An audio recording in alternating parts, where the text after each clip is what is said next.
भोंदूबाबा खरातनी ज्या पद्धतीनं महिलांच्यावरती अत्याचार केले, ज्या पद्धतीनं महिलांच्या म्हणजे अडचणीमध्ये सापडलेल्या महिला जेव्हा त्याच्याकडे मार्ग काढण्यासाठी आल्या, त्यावेळेला कधी ओशनो जल देऊन किंवा कधी भीती दाखवून, कधी रिमोटवरचा नाक दाखवून ज्या पद्धतीनं महिलांच्यावरती त्यांनी अत्याचार केलेत, ही प्रकरणं अत्यंत चीड आणणारी आहेत. त्यामुळे महिला सुरक्षित राहिला पाहिजेत, महिलांचा सन्मान राहिला पाहिजे.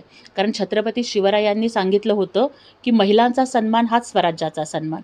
त्यामुळे एक राज्यसभा खासदार आणि त्यातही एक महिला खासदार म्हणून काम करत असताना माझी संपूर्णतः प्रायोरिटी ही महिलांचे प्रश्न कसे सोडवले जातील किंवा या संदर्भामधला जो शक्ती कायदा अजून पेंडिंग राहिलेला आहे तो कसा लवकरात लवकर पारित करून घेता येईल, जे कायदे आहेत त्याची कशी प्रभावी अंमलबजावणी करता येईल, या पद्धतीनं महिला सुरक्षित राहाव्यात आणि सक्षम व्हाव्यात, याकरिता मी दररोज नव्हे तर माझा प्रत्येक क्षण हा त्यासाठी मी असेल.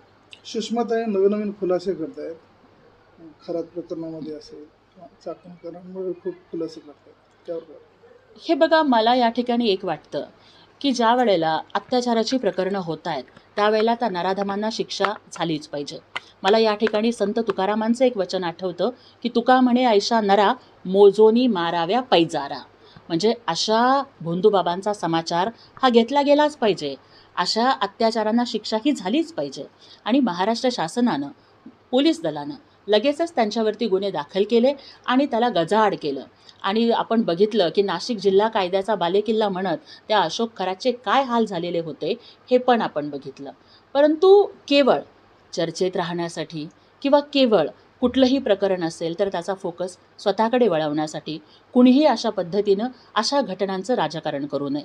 आपल्या माध्यमातून मला आणखीन एक आवाहन करायचं आहे की अनेक लोक ज्या क्लिप्स बाहेर आलेल्या आहेत त्या समाज माध्यमांवरती फॉरवर्ड करतायत.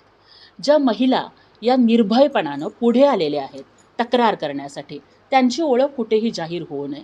अशा पद्धतीच्या क्लिप्स फॉरवर्ड करून त्या महिलांचा सन्मान आपण धोक्यात आणू नये अशी मला सगळ्यांना विनंती करायची आहे. असं वाटतं की राजकारण म्हणजे नळावरची भांडणं नाही आहेत, राजकारण म्हणजे संगीत मानापमानाचं नाट्य नाही आहे, राजकारण म्हणजे एकमेकांचं वस्त्रहरण नाही आहे.